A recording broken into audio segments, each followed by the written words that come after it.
दोस्तों ऐसा लग रहा है कि इलॉन मस्क अमेरिका के अगले राष्ट्रपति बनने के लिए जा रहे हैं, क्योंकि अमेरिका का खुद का इतिहास ये गवाह है कि वहां पर एक बिजनेसमैन ने एक अच्छी कमान संभाली है।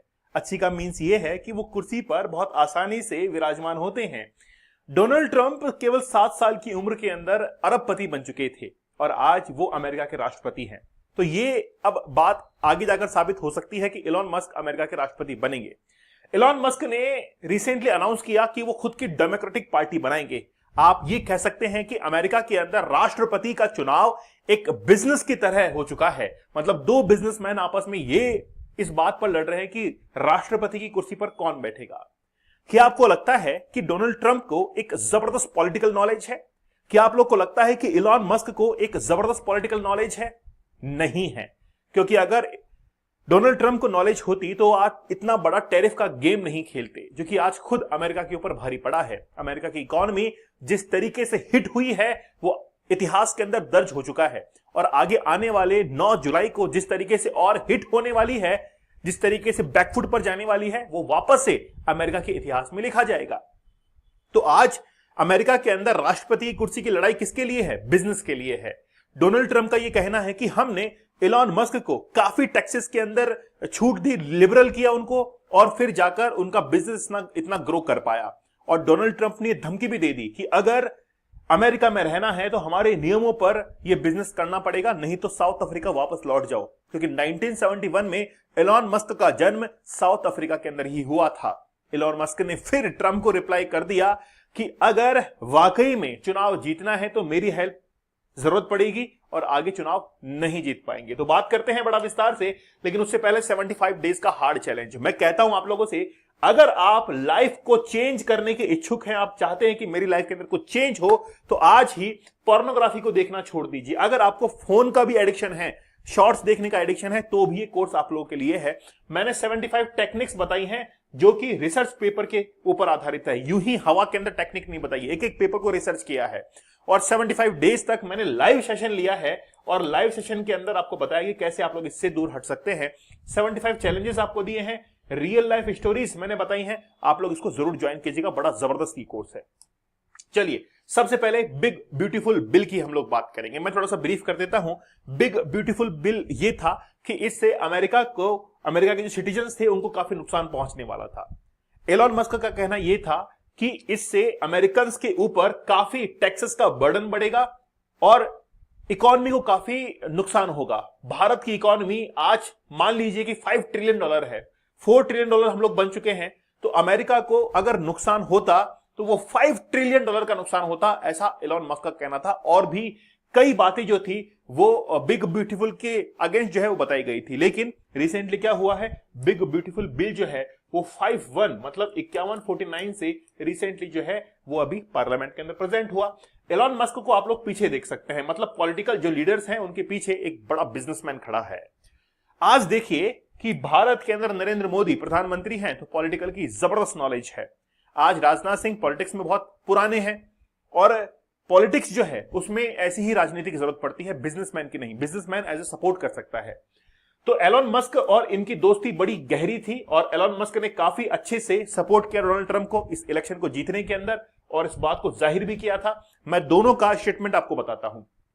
ट्रंप का कहना था कि जब हमने अनिवार्य तौर पर इलेक्ट्रिक वाहन खरीदने की कानून में कटौती करने की बात कही तो मस्क को दिक्कत होने लगी। क्या कह रहे हैं कि इलेक्ट्रिक वाहन के खरीदने के कानून में कटौती करने की बात कही, तो एलॉन मस्क को लगा कि यार अब मेरा बिजनेस जो है वो काफी हद तक डाउनफॉल पर जा सकता है। मैं एलॉन मस्क से बहुत निराश हूं। मतलब डोनाल्ड ट्रंप कह रहे हैं कि एलॉन मस्क से काफी निराश हूं, मैंने उनकी बहुत मदद की है। अब जान लेते हैं कि एलॉन मस्क क्या कह रहे हैं। एलॉन मस्क का कहना यह है कि ट्रंप को एहसान फरामोश बताते हो, मतलब ट्रंप ने ट्रंप को एहसान फरामोश बताया कि वो मेरे एहसान को मान नहीं रहे हैं, और कई ट्वीट किए हैं। मस्क ने कहा कि मैं नहीं होता तो ट्रंप चुनाव नहीं जीत पाते। उन्होंने ट्रंप पर महाभियोग मतलब इंपीचमेंट चलाने तक की बात कह डाली थी। मतलब अगर मैं नहीं होता तो ट्रंप इलेक्शंस नहीं जीत पाते, और ये बिल्कुल बात सही है, इसमें कोई गलत बात नहीं है। एलॉन मस्क के रहने पर ही आज ट्रंप जो है वो इलेक्शन जीत पाए हैं। ट्रंप के ऊपर कई बार अटैक हुए बीच में, आप लोगों को पता होगा कि जब वो पॉलिटिकल स्पीच दे रहे थे तो एक स्टेज के ऊपर जो है गोली चलाई गई थी, कान के पास से वो निकली थी। इलॉन मस्क ने रिसेंटली फिर लोगों से ये पूछा कि बताओ कि आज ट्रंप में और मेरे बीच में जो है वो काफी ज्यादा डिस्प्यूट हो चुका है, तो क्या मैं नई पॉलिटिकल पार्टी अनाउंस कर दूं?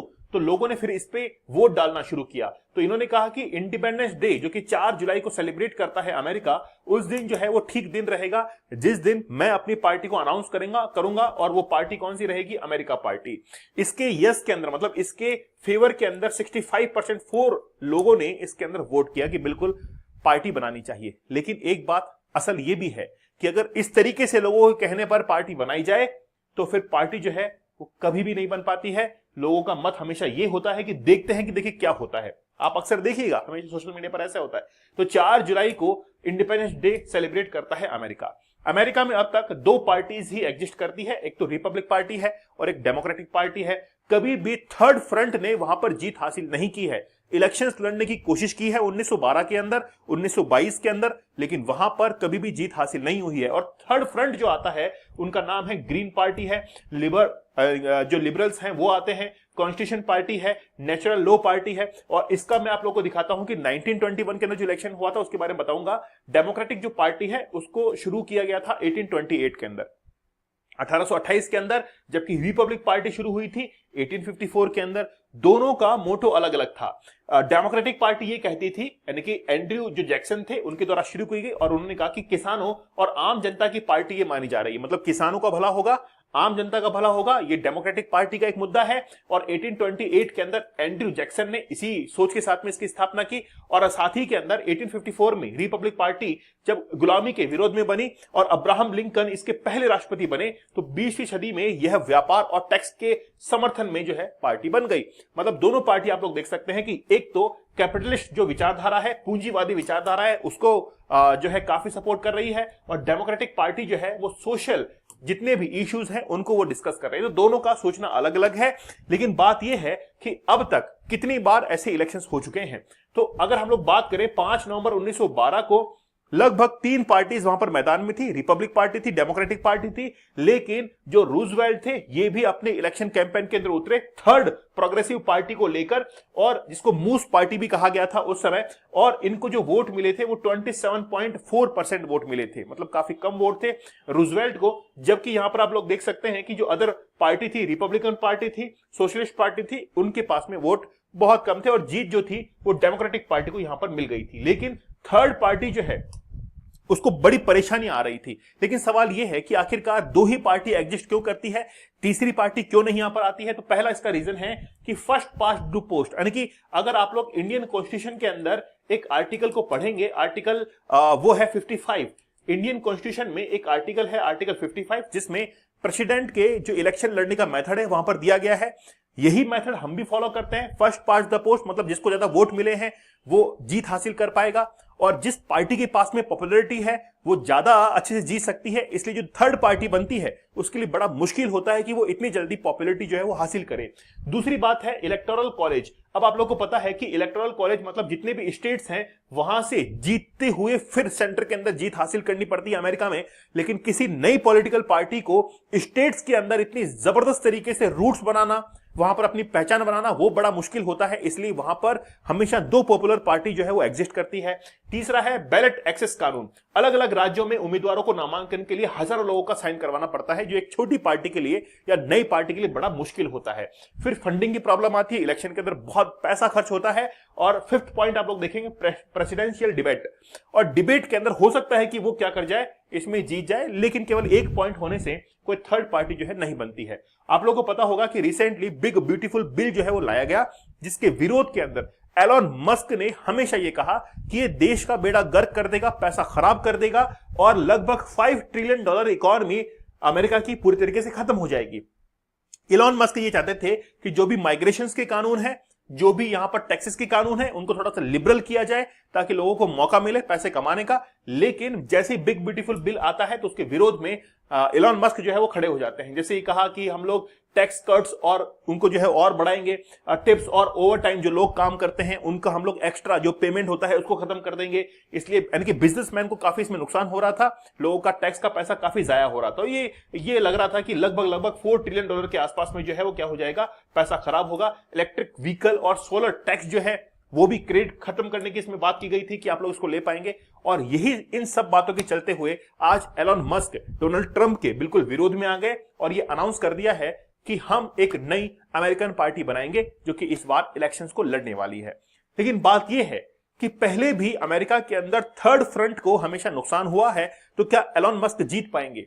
देखिए, पर्सनली मुझे ऐसा लगता है कि अमेरिका के अंदर एलन मस्क का जीतना बड़ा मुश्किल है, क्योंकि वहां पर रिपब्लिक और डेमोक्रेटिक पार्टी ने ही हमेशा जीत हासिल की है। हां, एलन मस्क जीत सकते हैं, लेकिन उनको इन दोनों पार्टीज में से एक सपोर्ट जो है वो चाहिए होगा कि एक बार जो है हमको भी इलेक्शन जीतने दो, इस दावे के साथ में, और लोगों का समर्थन जीतना पड़ेगा कि हम आपको इस तरीके से बेनिफिट करेंगे।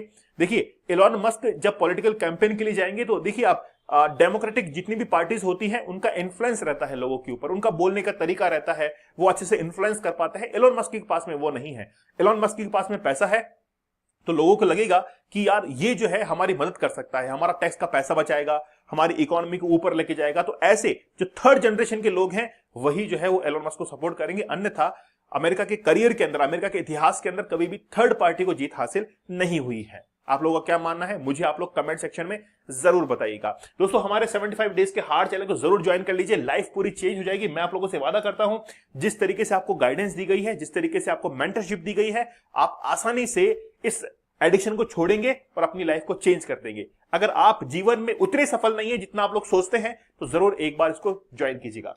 दोस्तों, आप लोग मुझे टेलीग्राम और इंस्टाग्राम पर ज्वाइन कर सकते हैं। दीपक इंदौर ऑफिशियल टेलीग्राम आईडी है, वहां पर मुझे सर्च कीजिए और ज्वाइन कर लीजिए। तो मिलते हैं आप लोगों से अगले सेशन में, तब तक धन्यवाद, थैंक यू, जय हिंद।